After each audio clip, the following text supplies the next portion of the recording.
Hi, my name is Ashlyn. I received a living kidney donation from my dad a year ago. My kidney failure began when I was 31 years old. At that time, I was working Monday through Friday, sometimes on the weekend. I had activities with my daughter, and I was just out living my life. But then I started to notice differences as far as like being tired, can't really sleep at night, and some swelling in my legs and feet. Living without working kidneys meant that my life was about to change. I was going to have to slow down. I was always on the go and always on a run, like I said, with my daughter, or just getting up to go run whatever errand whenever I felt like it.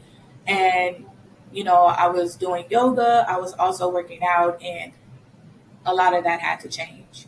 The first time I had dialysis treatment was pretty much a bad experience for me. I mean, I don't really know anyone that would say that dialysis, the experience is great, but my doctor, Dr. Adjugay, allowed me to say whenever I wanted to go into dialysis. So I pushed it out as far as I could until I had no choice but to go on dialysis.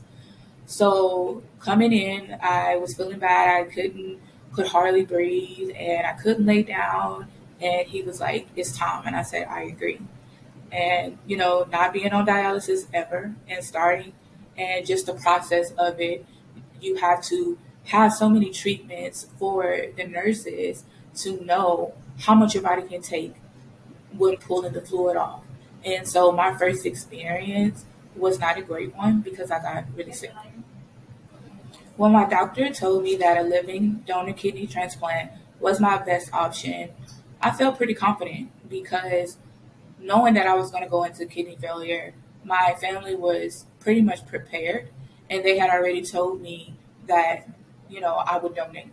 So I was very confident that it will work out with one of my family members or my friends.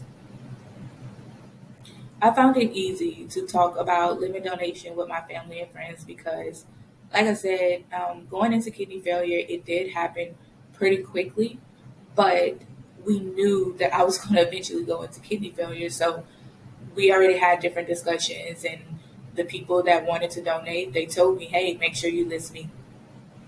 Even with my fears, I knew it was best to use a living donor because the life expectancy of the kidney would be longer. When my dad said that he was going to be a donor, I was very grateful just for him wanting to do it because I was his daughter. And it turned out that my dad was a perfect match. On the day of the procedure, when I was being rolled into the operating room, I was thinking, wow, it's finally here. It's about to happen. I'm about to get off of dialysis. I'm going to get back to my life. Things will actually be better. I didn't want it to go back to being the same before the transplant. I wanted things to be completely different. And I just felt great. Nervous, but also great. When I saw my dad before the surgery, we talked about just the day being here and that we were finally going to go through it. We prayed together. Actually, my whole family prayed together. And, we just went in with a great attitude. We got to see each other in the preparation area because our rooms was right next to each other. So we were just kind of in and out of each other's rooms.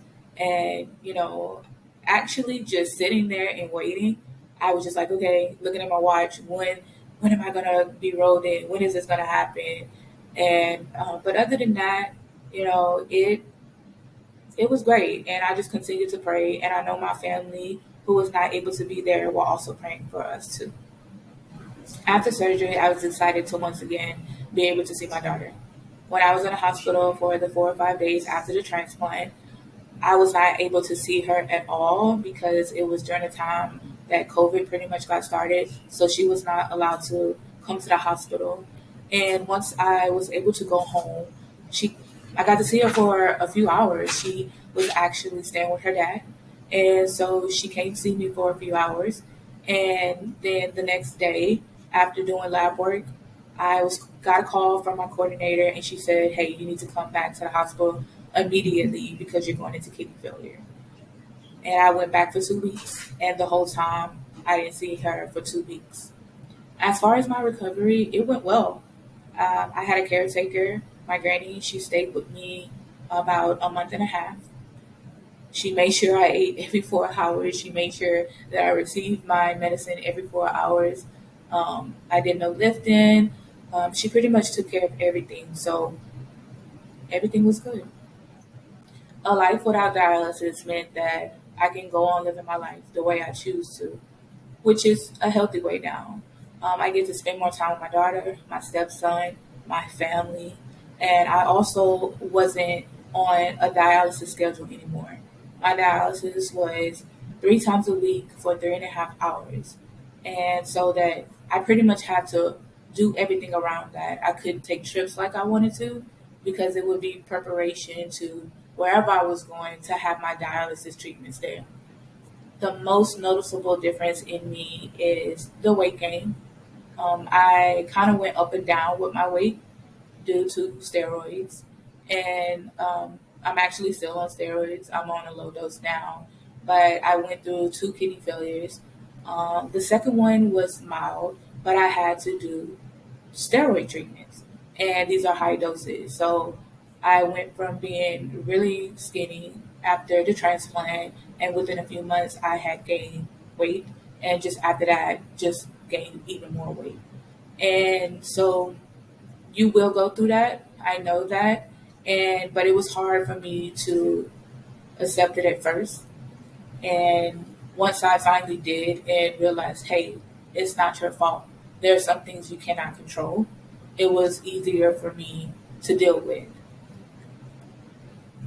It has now been a year and 19 days since I received a kidney from my dad, and I feel great just to actually have a kidney that works properly, and I don't feel sick all the time. I don't feel sluggish. I'm not moving slow. I'm not drained. It just feels good. And I also have a new outlook and appreciation for life. The relationship that I have with my dad is better than before. We were always close, but we have our own families, and we have our own lives. So sometimes we would get so busy that we wouldn't talk for a period of time. And now we talk at least 2 or 3 times a week. What I learned about myself is that I wasn't as close to God as I thought because I was living in fear. And I worried a lot because I was sick. So I worried. I also learned that I had to love myself a little bit more. With my body going through so many changes, there were periods of time that I was depressed and didn't like how I looked. But going through dialysis, going through after transplant, and just continuing to live, I realized how much you have to love yourself. And because I worried about that stuff, I actually made myself sicker because I was stressing when I didn't need to be. As far as others, my family, I learned how much they really love me. They put together events for me, just to lift me up. They did an event before I actually went and had the transplant. I got a lot of calls and texts when I was in the hospital. Sometimes I just wanted to put my phone on Do Not Disturb, but I couldn't do that to them. Um, but I know that I always knew that they loved me, but now I see it on a different level. Looking back, I didn't expect to be as sick as I was throughout my dialysis treatments. Like I said, I went 3 times a week for 3.5 hours, and for majority of my treatments, I was sick. I threw up most of my treatments, and I went through dialysis for a year and a half. The only thing I regret is not doing enough research on dialysis. I researched everything else except that. And so it was just a surprise to me when I struggled whenever going through the treatments. Um, I also regret not starting therapy earlier. I actually started later, and so I struggled. I was depressed, and then eventually I decided to start therapy, and it helped out a lot.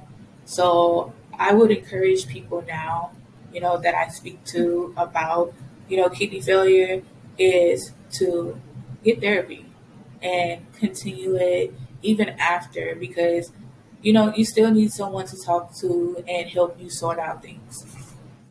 What I learned from this entire journey was how much I wanted to help others because I struggled and I went through so much and I learned so much about myself as well as the transplant process, about my disease, and all I could think about was helping others.